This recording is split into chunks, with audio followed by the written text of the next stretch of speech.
Let's pray po. Panginoon, maraming salamat, Lord, sa inyo pong katapatan sa buhay namin. Salamat, Panginoon, dahil meron po kaming kakayahan na magbigay sa inyo. Tunay, Panginoon, na ina-acknowledge namin na lahat po ng sa amin, O God, ay mula sa inyo at kayo po yung Diyos na nagkakaloob na ito, Panginoon. Lord, we pray sa mga ikapong ito, O God, na kayo po ang tunay na magpala, O God, at tunay na magamit mo para po sa ikakalawak ng iyong kaharian dito sa lupa, Panginoon. And we pray, Panginoon, sa mga pusong nagbibigay, naniniwala po kami na patuloy niyo po kaming isusustain, patuloy niyo po kaming pagpapalain, dahil kahit kailan, O God, hindi po kayo nagkulang sa amin. We continue to commit our church sa inyo, Panginoon, ng anuman ang aming mga pangangailangan, Panginoon, kayo po ang tunay na mag-provide. Maging yung physical na bagay, Lord, maghigit sa lahat, O God, yung spiritual na bagay sa iglesyang ito. Alam ko, Panginoon, na kayo po ang maglalago, O God. Maraming salamat po. Ibinabalik po namin sa inyo ang lahat ng papurit pagsamba sa tanging pangalan ng Panginoong Hesukristo. Ang lahat ay magsabi ng Amen.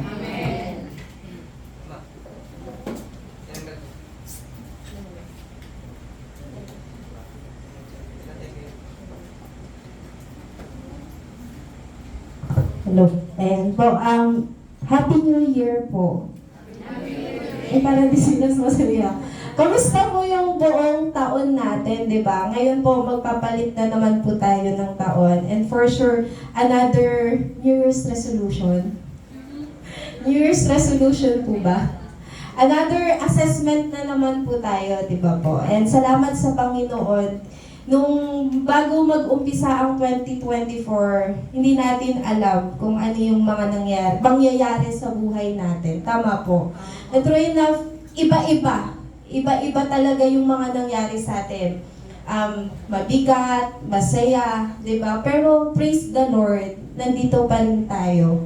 Di ba po? Buhay tayo at muli nating sasalubungin ang bagong taon na kasama po ang Panginoong Hesukristo. Amen. Sige po, ngayon po, dumako naman po tayo sa ating pag-aaral ng salita ng Panginoon at ipagpatuloy po natin yung ating pag-aaral tungkol po sa Book of Philippians. Sabihan mo muna yung katabi mo, mamaya ka na matulog. Uso paputok ngayon. Sige kayo, baka maputokan. Okay, sige po. Ang pag-aaralan po natin, o tatalakayin po natin, is Testimony of Paul. Ayan. Sa text po natin ay makikita sa Philippians 3:4-11 or Philippos chapter 3 verses 4-11. So, the testimony of Paul, yan yung topic natin. Alam niyo po, si Pablo is very popular siya sa ating character sa Bible. May hindi pa po ba hindi nakakakilala kay Paul? No. Marami tayong Paul na kilala, pero yung pag-uusapan po natin yung Paul sa Bible. Yan. Very popular po sa atin ang pangalang Paul o si Paul mismo. Because Paul is siya po yung ginamit ng Panginoon para po magbahagi o para ma-share yung gospel sa mga Hentil or para sa mga hindi Hudyo. How zealous he is sa kanyang ministry. Kung gaano siya kaalam, di ba? Kung gaano siya kapursigido, kung gaano siya sa pagiging masigasig sa kanya pong pagbabahagi ng salita ng Panginoon. Now, what we are talking about today is about his testimony, or sa Tagalog po, yung kanyang patotoo. Kikilalanin natin kung sino si Paul, anong klaseng tao si Paul, anong klaseng buhay mayroon siya bago siya makakakilala sa Panginoong Yesus. At ano ang naging buhay niya matapos niyang ma-encounter ang Panginoong Hesukristo. Alam niyo po, kagaya ni Paul, ang bawat isa sa atin, kung tunay nating na-encounter o naranasan ng Panginoong Yesus, meron din tayong tinatawag na testimony. Or meron din tayong tinatawag na sarili nating patotoo. Ito po yung kung paano natin nakita o naranasan, kung paano tayo niligtas ng Panginoong Hesus mula sa kasalanan, kung paano natin naranasan yung pag-ibig ng Diyos sa buhay natin at nagresulta po ng pagbabago ng ating buhay. Take note po, sabi po Bon, nagre-result siya ng pagbabago ng buhay. Para sa ikabubuti po at para po sa ikalulugod ng ating Panginoon. Now, the question is, sa umagang ito, what is my testimony? Or what is your testimony? Pero before po natin ma-answer o masagot yung katanungan na yun, itanong po muna natin, how I encountered the Lord Jesus Christ? Naranasan ko na ba ang Panginoong Hesukristo sa aking buhay? Sige po, basahin natin yung text natin sa Filipos 3:4-11. Sige po, bago po tayo magbasa, tayo po muna yung manalangin.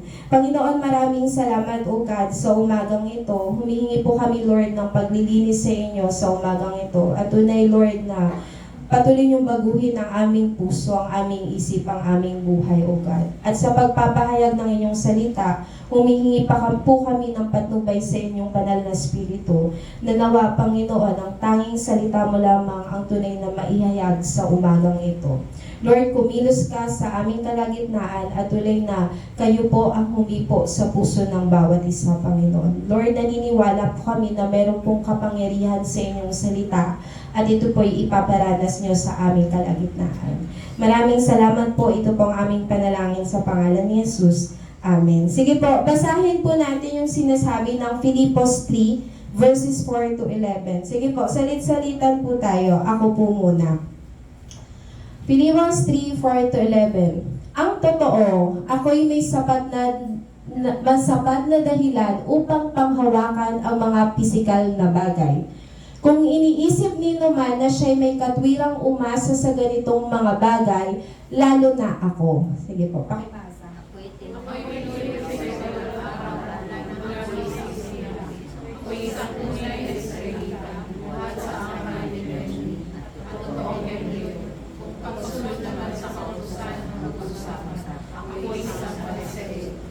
Kung sa pagiging masugid ko sa kautusan, inusig ko ang iglesia. Kung sa pagiging matuwid naman ayon sa kautusan, walang maisusumbat sa akin. Ngunit dahil kay Kristo, ang mga bagay na nangyayari ay tinuturing kong walang kabuluhan. Oo, itinuturing kong walang kabuluhan ang lahat ng bagay bilang kapalit ng lalong mahalaga.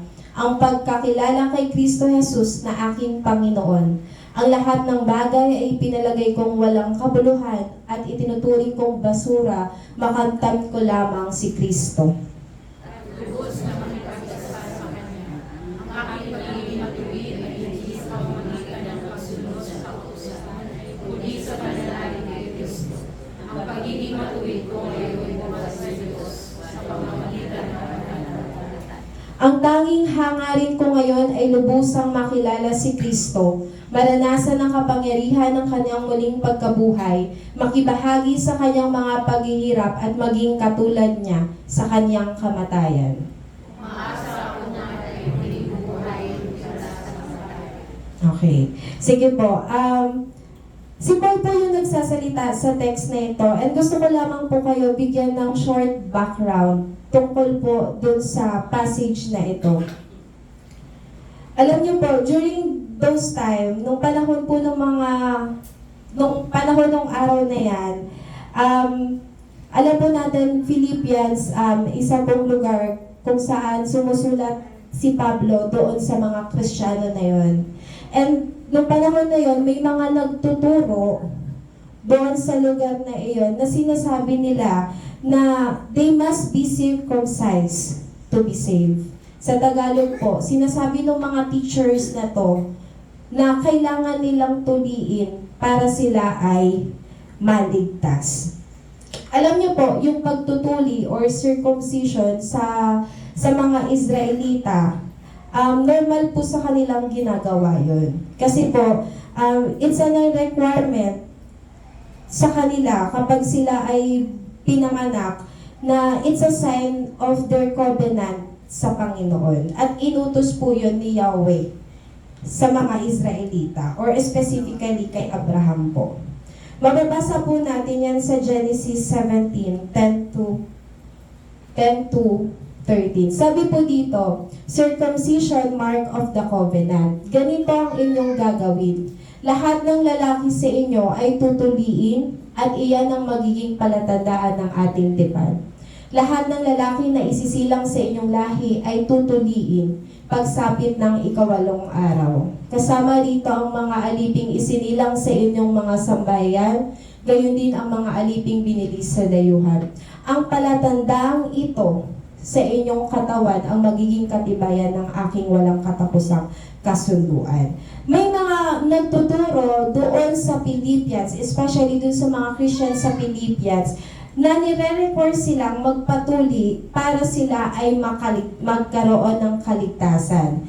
Base po yun doon sa Old Testament na sinasabi ni Yahweh, bilang sila yung recipient or bilang kasama sila sa covenant ng Panginoon, bilang palatandaan, kailangan nilang magpatuli. Share ko lang din, ano yung covenant ng Lord doon sa mga Israelita? Ito ang aking tipan sa iyo. Ikaw ay magiging ama ng maraming bansa. Ang kausap niya po dito ay si Abraham. Hindi na Abraham ang itatawag sa iyo, kundi Abraham. Sapagkat ngayon ginagawa kitang ama ng maraming bansa. Pararamihin ko nga ang inyong lahi at magtatatag sila ng mga bansa at may magiging hari sa kanila. Tutuparin ko ang aking pangako sa iyo at sa iyong lahi abang panahon at ako'y magiging Diyos ninyo. Ibibigay ko sa iyo at sa iyong magiging lahi ang lupain ito ng Kanaan na iyong tinitirahan. Ngayon bilang isang dayuhan ito ang magiging pag-aari nila sa habang panahon at ako ang kanilang magiging Diyos. And ayun po yung covenant of tipan, pangako ng ng ni Yahweh sa mga Israelita. At sabi po ng verse 14, ang sino mang lalaking hindi tutuli ay titiwalag sa iyong lahi sapagkat hindi siya tumupad sa ating kasunduan. Ano pong ibig kong sabihin? Na yung gawain na yun ay mahalaga para sa mga Israelita. Yung ritual na yon mahalaga sa kanila at itinuturo ng mga teachers na ito na dapat silang tuliin para sila ay maligtas. Ang tawag po sa kanila, mga Judaizers sila po yung mga Judaism teachers or sila po yung nakarinig ng turo mula kay Kristo pero sinasamahan nila ng mga aral o sinasamahan nila ng law, yung salvation, na merong requirement silang dapat gawin na nagmumula sa law of Moses para po sila ay maligtas. At isa na po doon yung pagtutuli. Kaya kung babasahin po natin sa verse 3, Paul warned the Philippians about it and said, "We rely on what Christ Jesus has done for us. We put no confidence in human effort." Alam niyo si Paul, ino-oppose niya yung ganong katuruan.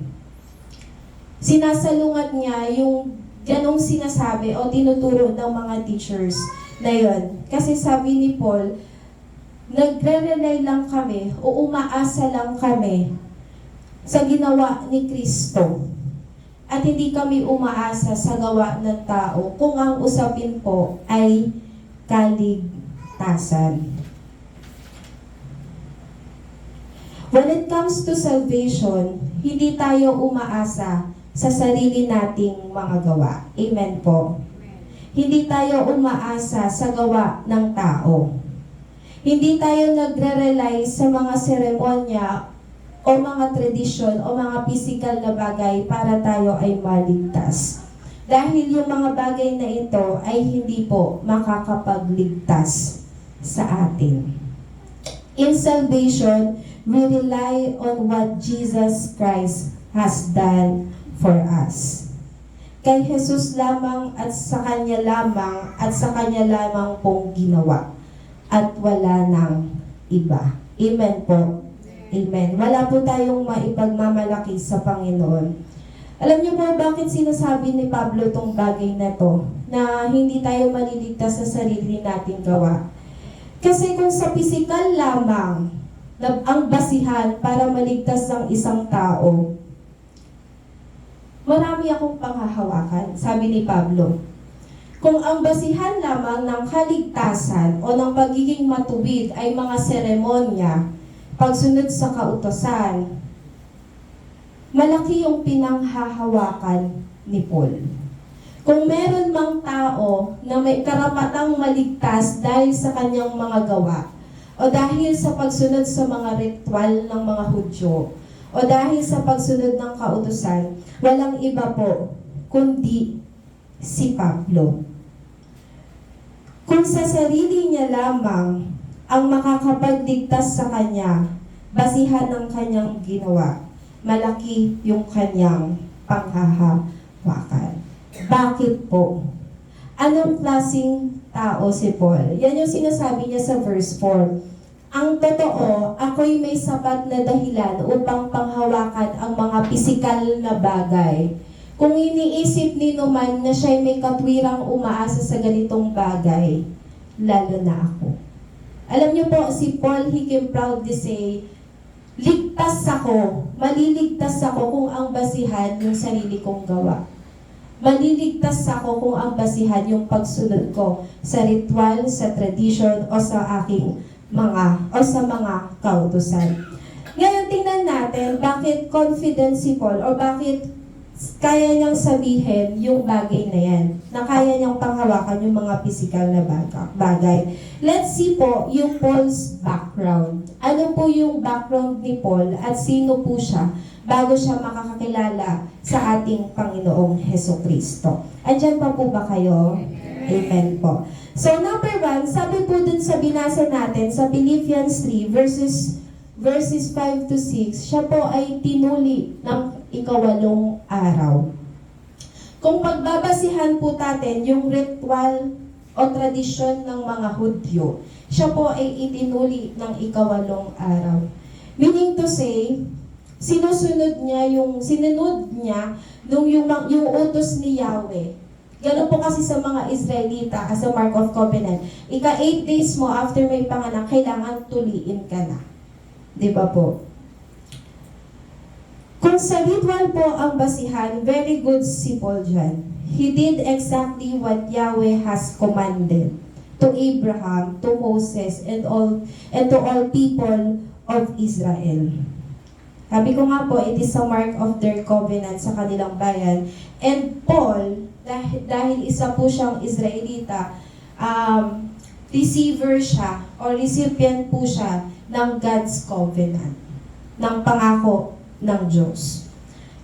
Pangalawa po, isa po siyang tunay na Israelita. Alam natin po kapag sinabing Israelita, sila po yung chosen nation, bayang pinili ng Diyos, mga taong bilong sa Panginoong Diyos. At kung ang basihan lamang po ay mga pinanggalingan o lahi, Paul can proudly say, isa akong Israelita. Nagmula ako sa bayan ng Diyos. Di ba po? At hindi lang malapit, di ba? Kung titingnan natin, yung lahi ko, si Abraham. Yung lahi ko, si Jacob. Mga taong malalapit kay Yahweh. Mga taong malapit sa Diyos. Kumbaga, pwedeng sabihin na po, I am nobody. Hindi lang ako kung sino lang. Maganda yung background ko. Ano pa po, sabi po doon, mula siya sa angkan ni Benjamin. Si Benjamin po ay bunsong anak ni Israel. And yung tribe of Benjamin, yung lipi ni Benjamin, is a very renowned tribe or kilalang tribe o kilalang lipi sa Israel. Bakit po? Kasi nagmula sa lipi ni Benjamin ang unang hari ng Israel. Walang iba po kundi si Haring Haring Saul. Ano pa po? Sabi, isa po siyang totoong Hebreo. Isa po siyang totoong Hebreo. Bukod po na siya ay mula sa lahing Israel o sa lahing Hebreo, dala-dala niya po yung lengguwahe at kultura ng pagiging isang Hebreo. Hindi katulad daw po noong mga panahon na yon, maraming Hebreo dahil nga napapasukan na sila ng ibang lahi. May mga Hebreo na ina-adapt nila yung kultura ng iba, especially mga Griego, mga salita nila, yung mga kultura nila. Pero si Paul, nanatili siya doon sa pagiging Hebreo niya. Diba? Paul remained also sa katuruan ng mga Judaismo. At siya po ay isang estudyante ni Gamaliel. Is a great Pharisee or great teacher. Yan. Kung makikita po natin, ang kan pa lang ni Paul, di ba, malapit na sa Diyos. Di ba? Kung ang basihan ng kaligtasan ay kung saan ka nagmula, no doubt, kasama si Paul sa maliligtas. Kung ang kaligtasan ay para lamang for the chosen people of God, which is the Israelites, kasama si Paul sa kaligtasan. At hindi lamang po yung kanyang mga characteristic, maging in his own initiative, sa sarili niyang gawa, sa sarili niyang conviction, eto siya. Sabi niya po, kung sa pagsunod ng kautusan, isa siyang Pariseo. Alam niyo po, pag sinabing Pariseo, sila po yung kilala na mahigpit sa pagsunod ng mga Jewish law and custom. Susundin nila yung sinasabi ng law ng walang mintis. Hindi lamang po nila kinakabisado yung law, but sinusunod po nila yon ng walang mintis. Kung religion lang din po ang pag-uusapan ng kaligtasan, for sure, ligtas si Paul. Dahil isa siyang Pariseo. Faithful siya sa kung anong religion na meron siya. And ano pa po, kung pagiging masugid o pagiging maalab lamang, inuusig ko ang iglesia. Kung usapin ay yung pagiging passionate mo sa paglilingkod, sabi niya, inuusig ko ang iglesia. Ganun siya ka-zealous, ganun siya ka-passionate sa kanyang ginagawa. Diba?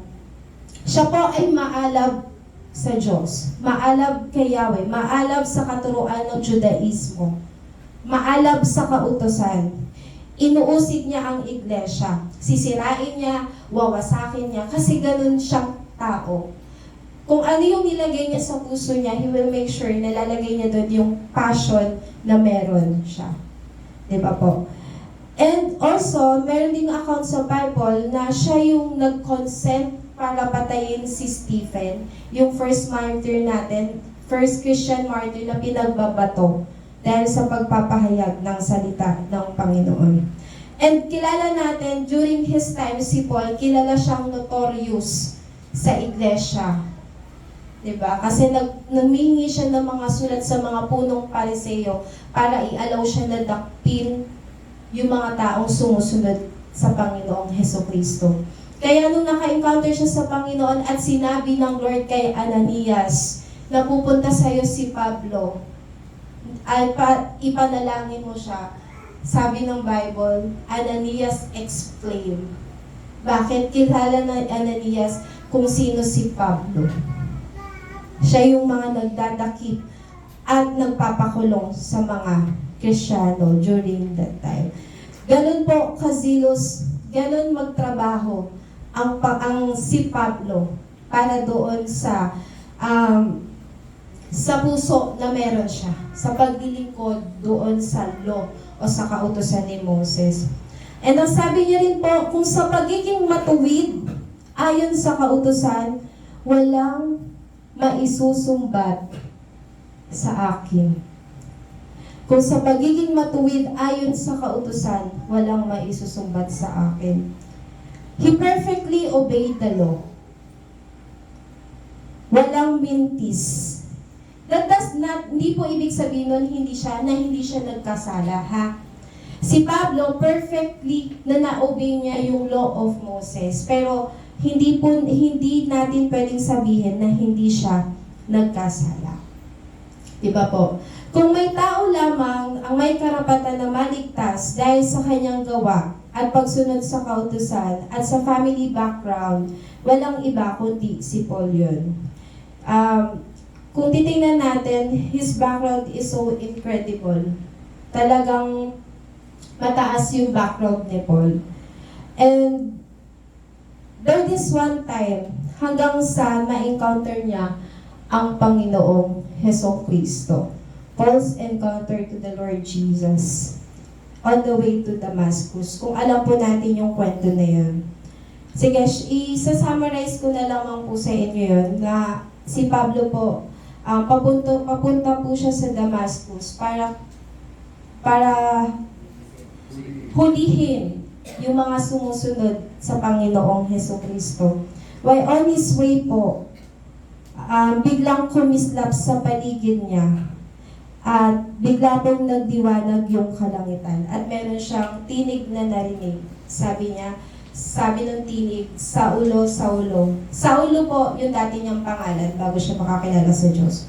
Saulo, Saulo, bakit mo ako inuusig? Tapos sabi ni Saulo, sino po kayo, Panginoon? Sabi ng tinig, ako si Jesus, ang iyong inuusig. Sabi sa kanya ng tinig, sabi ni Jesus, tumayo ka at pumasok ka sa lungsod at ituturo ko sa iyo kung saan ka pupunta. And after that encounter, 3 days po siyang nabulag. Until such time na pinapunta siya kay Ananias para ipag-pray siya. At after po na pinag-pray siya ni Ananias, nabuksan po yung kanyang mga mata. Yung Paul na papunta sa Damascus para hulihin yung mga Kristiyano, nag-iba yung purpose niya. Nag-iba po yung buhay niya. Kasi po, from being persecutor of the church, he become preacher of the word. Nakita niyo po, kung pag-uwi po natin sa bahay, basahin po natin yung story ni Pablo. When Paul encountered Jesus on the way to Damascus, nagbago ang buhay niya. Merong transition na nangyari. Diba ang layo? From being persecutor, tapos naging isa ka na sa kaalib nila. Now, the question po sa atin, who you are before you encounter the Lord Jesus Christ. Sino ka? Di ba po? Before natin ma-encounter ang Panginoon. What kind of life you have before natin maranasan ang Panginoong Hesus Kristo? Or where do you put your confidence? Saan mo inilalagak ang iyong pagtitiwala? Kung papagpapatuloy po natin sa verse 7, and then yung continuation po ng verse 7, eto na po yung Paul's life after salvation. After niyang maranasan ng Panginoong Hesus. Sabi po dito, ngunit dahil kay Kristo, ang mga bagay na pinapahalagahan ko noon ay tinuturing kong walang kabuluhan ngayon. Sabi po doon, walang kabuluhan means walang kwenta, walang pakinabang, walang saysay. Ano man ang pinahahalagan niya noon, marahil yung kung sino siya, yung identity niya, saan siya nagmula, yung religion niya, yung status niya, yung family background niya, or even yung achievements niya, lahat ng sa kanya, lahat ng yon para sa kanya, walang kabuluhan. It does not matter anymore. Diba po? Lahat ng iyon, walang kabuluhan. Sabi po kung pagpapatuloy natin sa verse 8, Oo, itinuturing kong walang kabuluhan ang lahat ng bagay bilang kapalit ng lalong mahalaga ang pagkakilala kay Kristo Jesus na aking Panginoon. Ang lahat ng bagay ay ipinalagay kong walang kabuluhan at itinuturing kong basura, makamtam ko lamang si Kristo Jesus. Makamtam ko lamang ang Panginoong Jesus. Kung titingnan po natin yung background ni Paul is talagang pwede mong ipagyabang. Talagang maganda. But for him, lahat ng yon is cannot compare doon sa pagkilala ko sa Panginoong Jesucristo. Yung value na makilala ko ang Panginoong Jesucristo, hindi yun kayang pantayan ng mga bagay na meron ako. Kasi mas higit ang Panginoong Jesucristo doon. Mas importante, mas mahalaga yung relationship na meron ako sa Panginoong Jesucristo ngayon. Sabi po, he joyfully accepted the loss of all other things for the greatness of this personal relationship, which is his relationship with Jesus.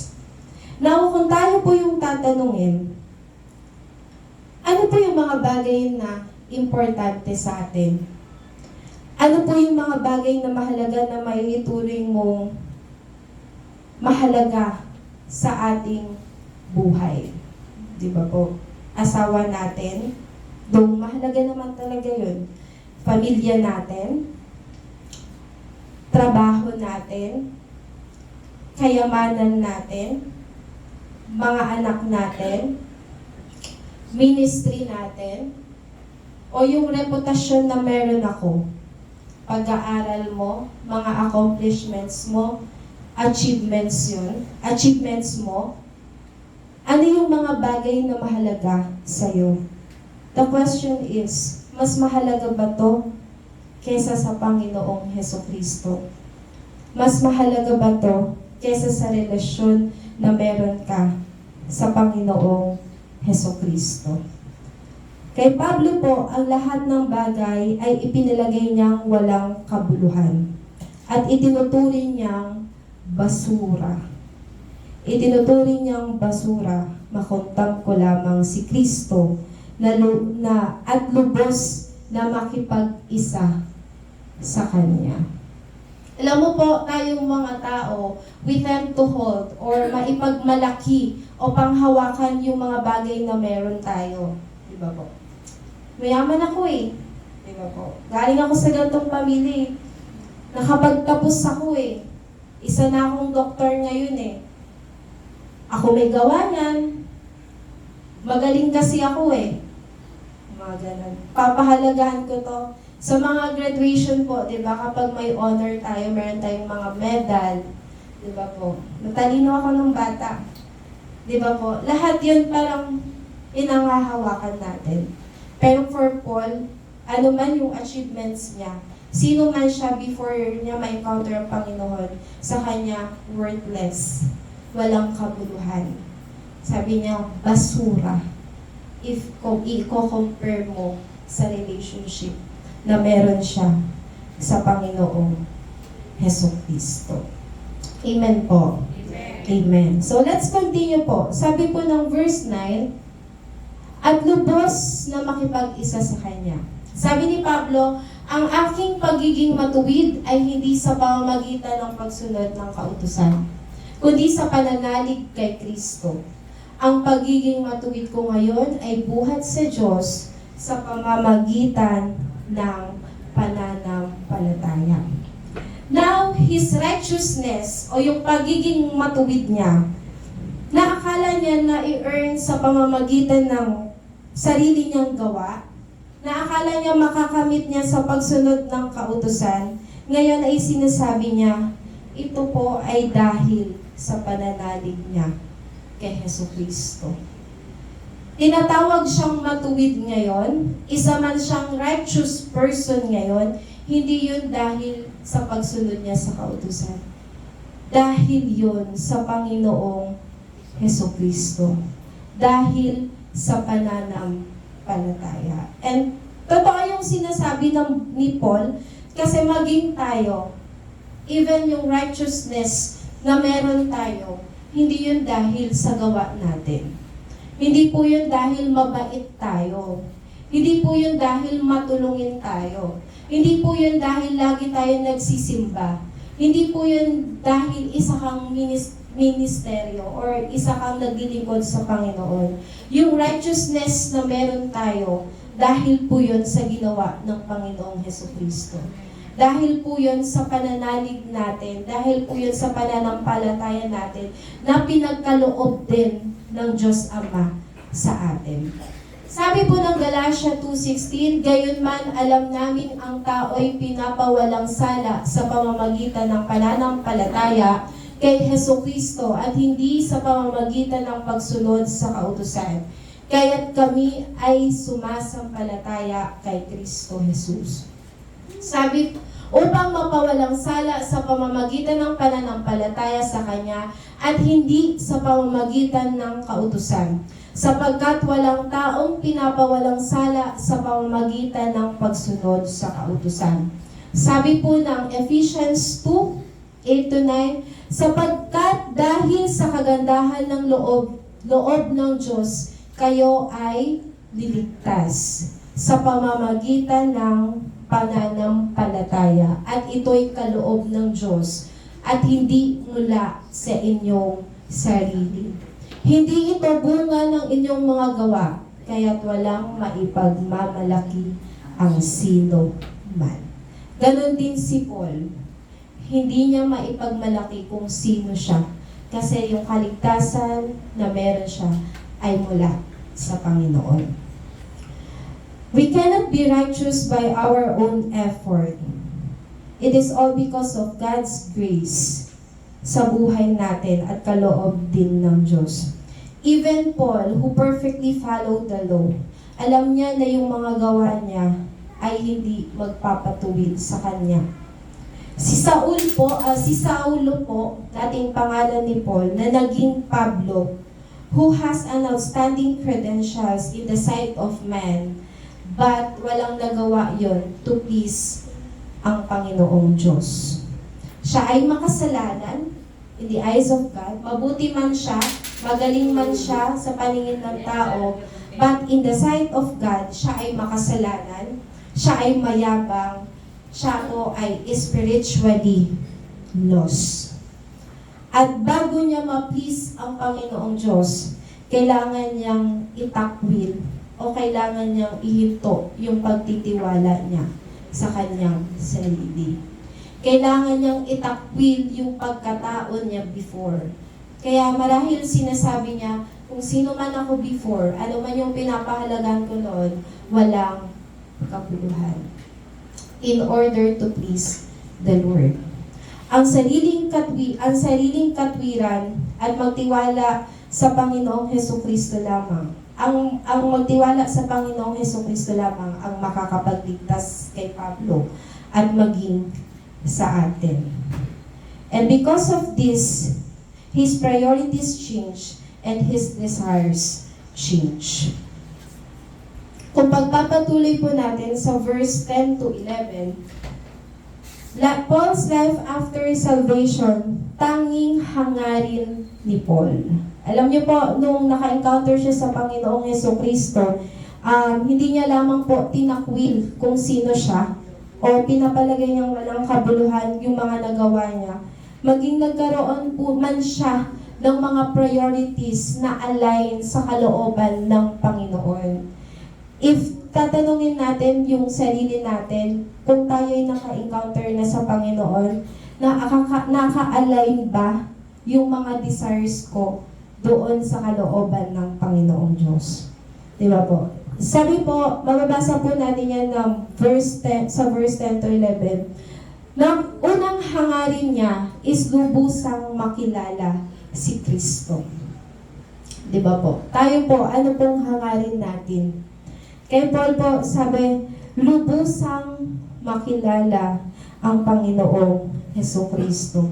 Alam niyo po, nung panahon na yun, marahil si Pablo, bago siya ma-born again, o bago niya ma-encounter ang Lord Jesus, for sure, marami na siyang alam tungkol kay Jesus. Sino si Jesus? Saan galing nagmula ang Panginoong Jesus? Ano yung mga nagawa ni Jesus? For sure, na-research na yan ni Paul, kasi nga magaling siya. At inuusig niya yung mga believers ng Panginoong Jesucristo. Pero sabi niya, ang hangarin niya is lubusan pang makilala si Kristo.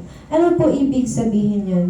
Makilala ang Panginoong Jesus, hindi lang by knowledge, o malaman niya kung sino, ano, at ang ginawa ng Panginoong Jesus.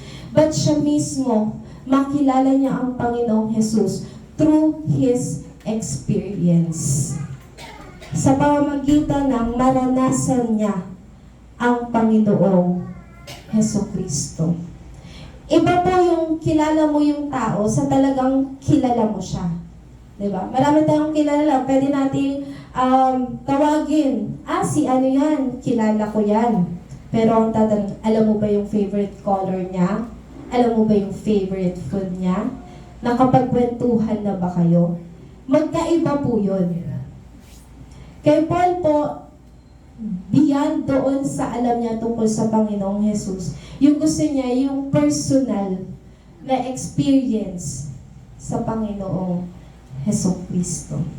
Diba? Marami na tayong knowledge about the Lord Jesus. Who He is, yung pagka-Diyos niya, yung pagiging tao niya, anong ginawa niya, ano yung kaya niyang gawin, anong mangyayari sa Kanya. But the question is, naranasan ba natin yung mga katotohanan na yun? Na-experience ba natin yung mga katotohanan na yun na sinasabi ng salita ng Panginoong Jesucristo? Sabi po doon, ano pa yung hangarin ni Pablo? Una, lubusang makilala si Kristo. Pangalawa po, maranasan ang kapangyarihan ng muli niyang pagkabuhay. Maranasan yung kapangyarihan ng muli niyang pagkabuhay. Alam niyo po, sa Panginoong Jesucristo, meron tayong bagong buhay. Amen po. Si Paul, gusto niya maranasan yung power of the resurrection life. Kung gaano po ka-powerful yung resurrection ng Panginoong Jesucristo, He wants also to experience that in His life. Ano pong ibig sabihin? Yung pagbabago ng buhay. Wherein na ikaw mismo, bilang Kristiyano, mapagtagumpayan mo yung kasalanan sa buhay mo. Di ba po? Tayong mga Kristiyano, each day, nakikipaglaban tayo sa kasalanan. And for sure, si Pablo din. What Paul wants to experience is yung power to overcome sin. Is yung power na mabago yung buhay niya.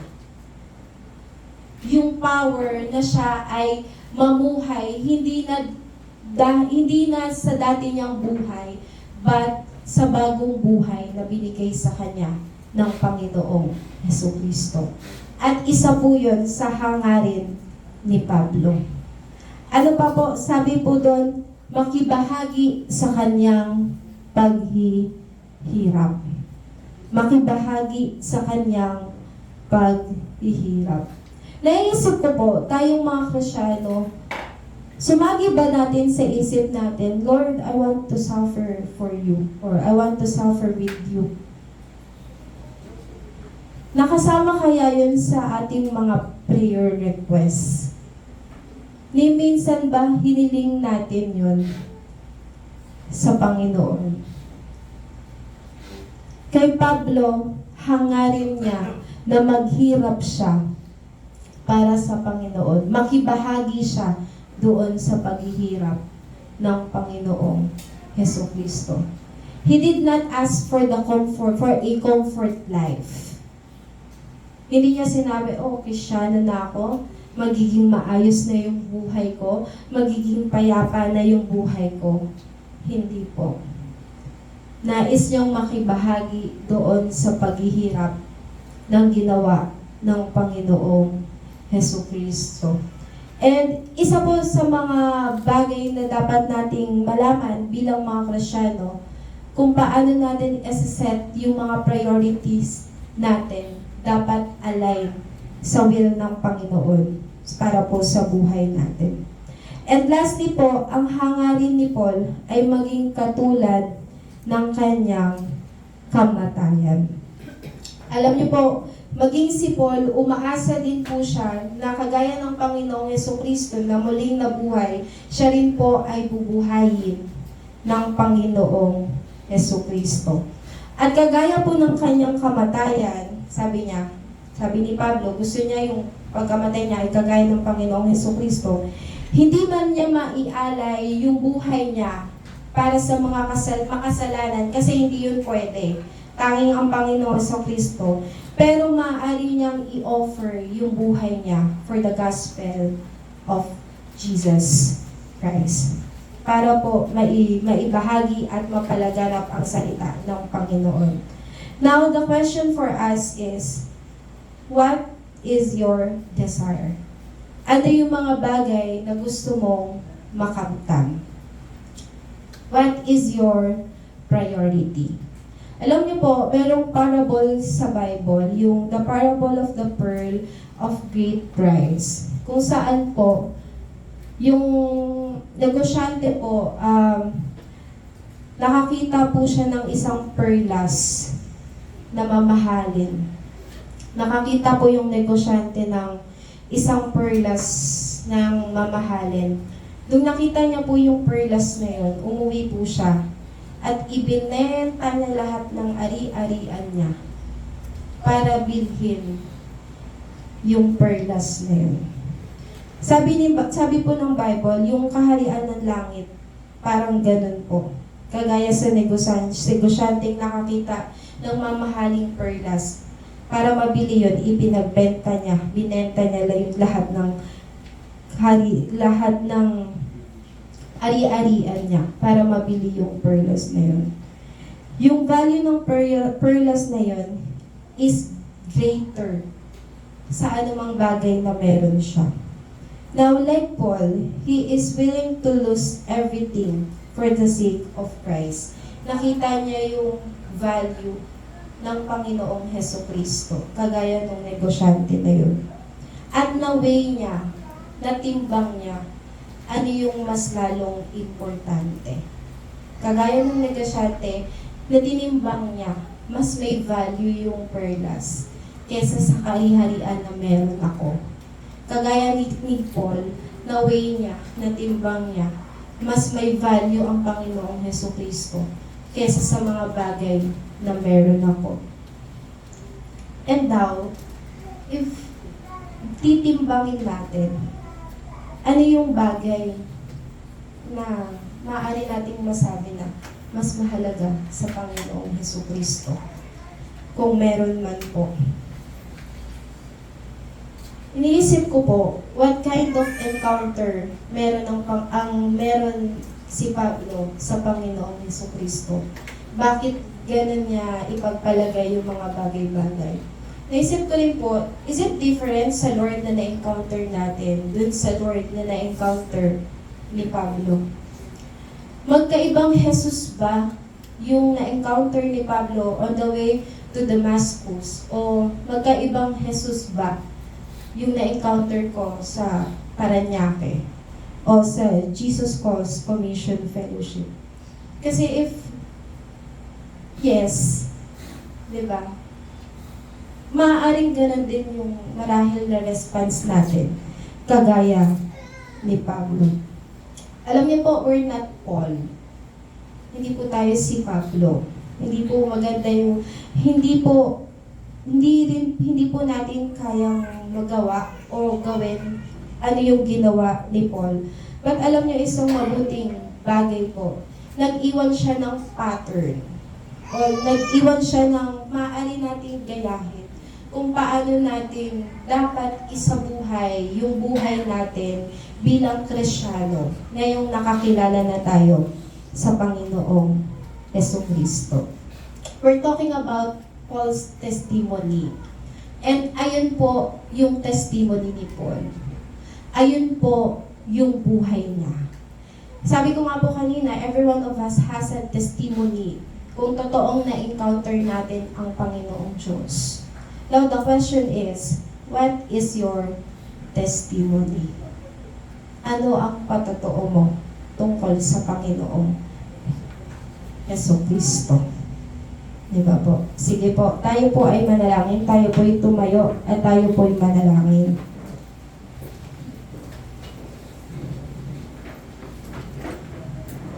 Sige po, let's pray. Panginoon, maraming salamat, Lord, for we believe that you are the same God who encountered Paul at yung same God, Lord, na aming pong naranasan sa lugar na ito.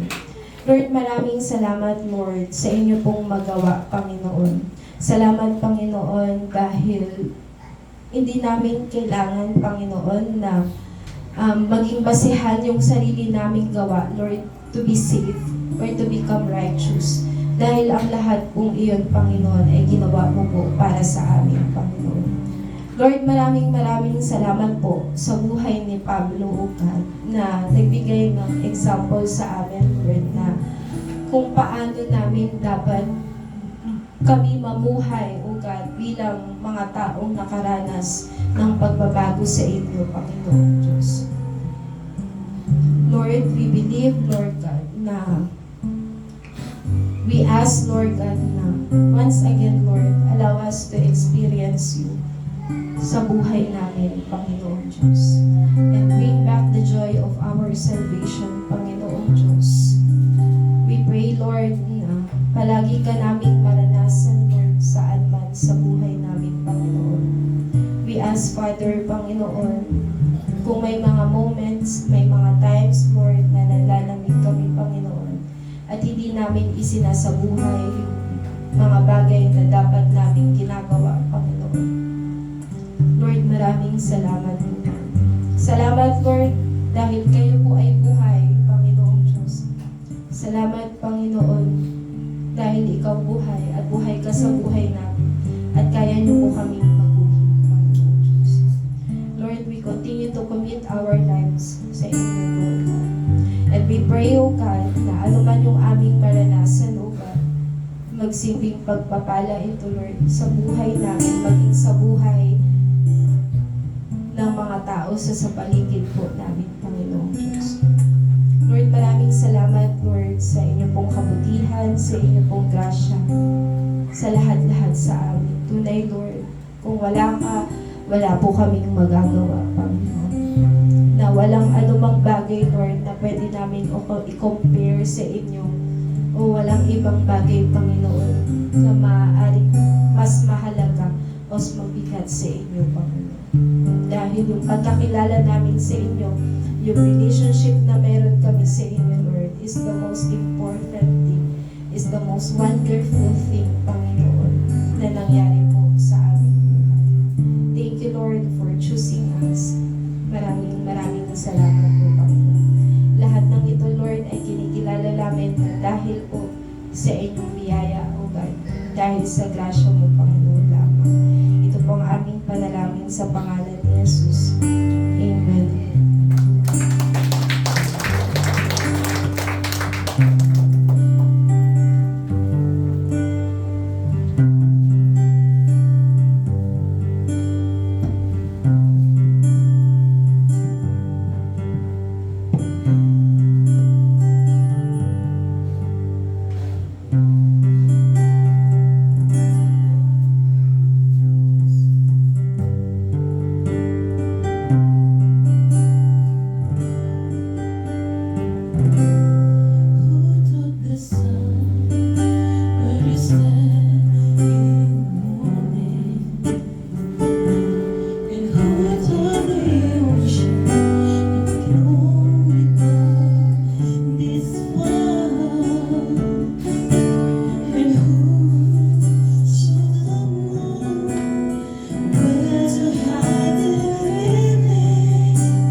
Sige po, tayo po muna ay makakaupo muna.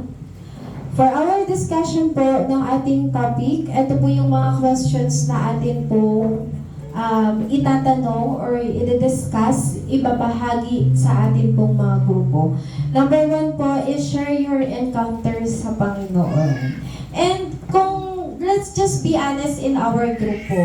Kung, like for example, you are confused na parang di ko pa naman nararanasan ang Panginoon, hayaan niyo po na mag-share yung bawat isa sa grupo natin and mag-pray tayo at mabigyan din po tayo ng encouragement ng bawat isa. And pangalawang question po, anong bagay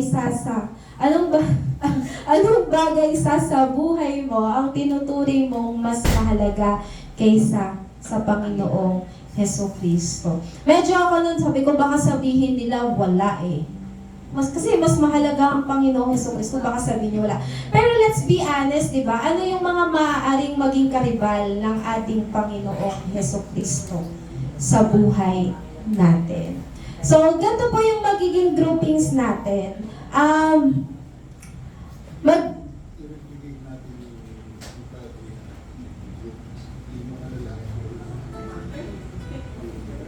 Okay, sige po. Ganito po yung mga groupings natin. Lahat po ng mga kalalakihan, yung ating mga tatay, magsasama-sama po.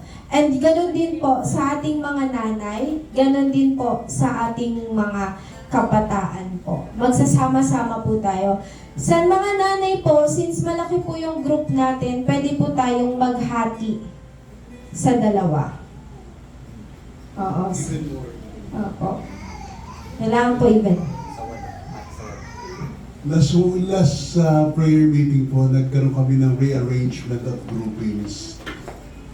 Merong mga naka-assign sa group 1, group 2, group 3, at separate yung mga palalaki. Kaya po namin ginawa yan so that